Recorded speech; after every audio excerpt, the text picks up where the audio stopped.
ओम शांति। रक्षाबंधन का पर्व पवित्र रिश्तों का पर्व है। भारत सहित दुनिया के कई देशों में मनाए जाने वाला इस पर्व के पीछे अलग अलग मान्यता है, परंतु निष्कर्ष रूप में सबकी मान्यताएं लगभग एक जैसी ही है।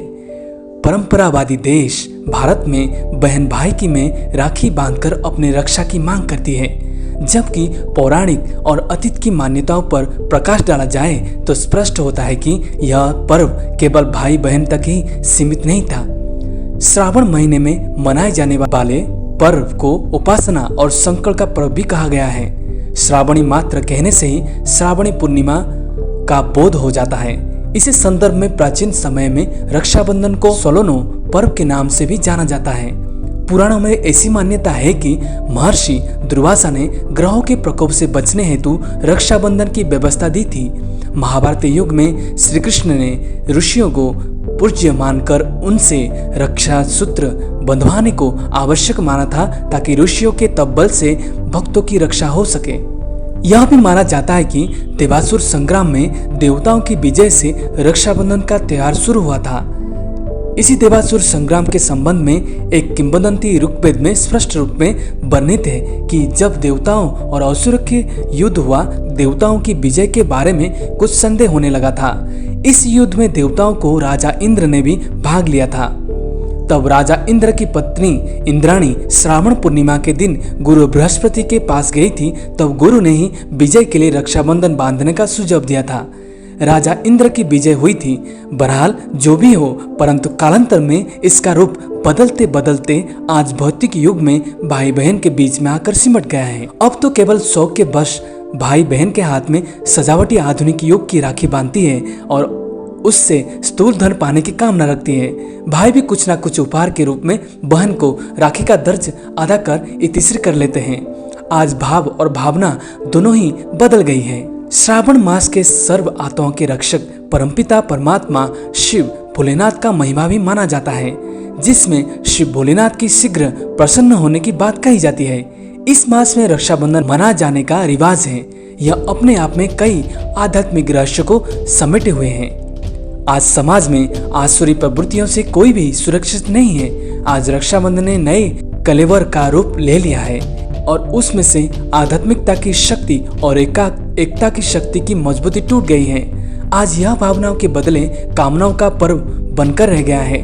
यही कारण है आज के समाज में मानवीय मर्यादाएं, पवित्र रिश्ते टूट रहे हैं तथा कलंकित हो रहे हैं। आज कोई भी आसुरी शक्तियों बेविचारी से स्वयं को सुरक्षित महसूस नहीं कर रहा है। आज के संदर्भ में हमें रक्षाबंधन के वास्तविक रहस्य को जानने की आवश्यकता है। जब तक हम रक्षाबंधन के आध्यात्मिक रहस्य को नहीं समझेंगे, तब तक इसको मनाना सिर्फ एक परंपरा बनकर रह जाएगी। वर्तमान समाज में बढ़ते अत्याचार, भ्रष्टाचार, व्यभिचार को समाप्त करने के लिए तथा पुनः एक मर्यादित समाज बनाने के लिए रक्षाबंधन के यथार्थ रहस्य को जानकर मानने की आवश्यकता है। आज तो रक्षाबंधन का रूप इतना बदल गया है कि पहले के जमाने की तरह से ब्राह्मण द्वारा यजमानों को रक्षा सूत्र बांधने की परंपरा भी समाप्त हो गई है। इस मानवीय विभिन्नता की घड़ी में हम पुनः अपने प्राचीन काल में हुई रक्षाबंधन की सत्य घटनाओं के रहस्य को जानने की आवश्यकता है।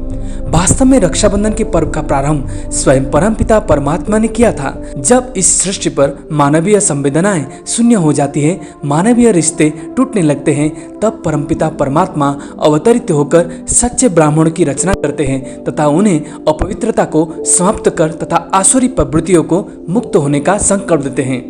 इसीलिए रक्षाबंधन को भाई बहन के संबंध में जोड़ा जाता है। रिश्तों में सबसे ज्यादा पवित्रता भाई बहन के बीच में होती है। परमात्मा यही याद दिलाते हैं कि आप सभी मनुष्य आत्माएं एक परमात्मा की संतान हैं। एक संतान होने के कारण आपस में शारीरिक रूप से भाई बहन तथा आत्मिक रूप से भाई भाई हैं। इसीलिए ही प्रचलित कहावत है कि हिंदू, मुस्लिम, सिख, ईसाई आपस में सब भाई भाई हैं। जहाँ तक परमात्मा भोलेनाथ के प्रसन्न होने की बात है, तो यह सत्य है कि जबकि कोई भी बच्चा अपने माता पिता का पूर्ण आज्ञाकारी होता है, तो माँ बाप प्रसन्न अवश्य होते हैं। इसी तरह से परमपिता परमात्मा शिव हम सभी के माता पिता हैं। उनकी आज्ञा है कि आज पूरे विश्व में रावण राज्य यानी आसुरी शक्तियों का बोलबाला है। इसे समाप्त करने के लिए रक्षाबंधन को केवल एक पारंपरिक रूप में नहीं, बल्कि स्वयं जगत पिता परमात्मा शिव की आज्ञा समझकर पवित्रता के रिश्तों को पुनः स्थापित करने के लिए मनाया जाए। आज प्रत्येक मनुष्य के अंदर आसुरी और दैवी शक्तियों का युद्ध चल रहा है। उसमें विजय प्राप्त करने के लिए यह रक्षाबंधन का पर्व अति आवश्यक है। अब ऐसा समय आ गया है जब परमपिता परमात्मा शिव स्वयं इसकी याद दिला रहे हैं तथा पवित्रता की सच्ची राखी बांधकर पवित्र रिश्तों, पवित्र समाज तथा एक वैश्विक आध्यात्मिक क्रांति का आगाज कर चुके हैं। इसलिए भारत को विश्व गुरु का दर्जा दिलाने वाली सर्व मनुष्य आत्मा अब उठो और परमात्मा के निर्देश पर इस पावन रक्षाबंधन के पर्व पर पवित्रता की सच्ची राखी बांधकर संसार सागर में डूबी मानवीय नैया को पार लगाने में मददगार बनो। यही राखी का सच्चा संदेश तथा परमात्मा शिव का आदेश है। अब जरूरत है कि रक्षाबंधन पर्व में छिपी पवित्रता की अंगीकार करते हुए आसुरियता को विश्व से समाप्त करने की क्रांति का आह्वान करो। तभी रक्षाबंधन के पावन पर्व को सार्थकता सिद्ध हो सकती है। ओम शांति।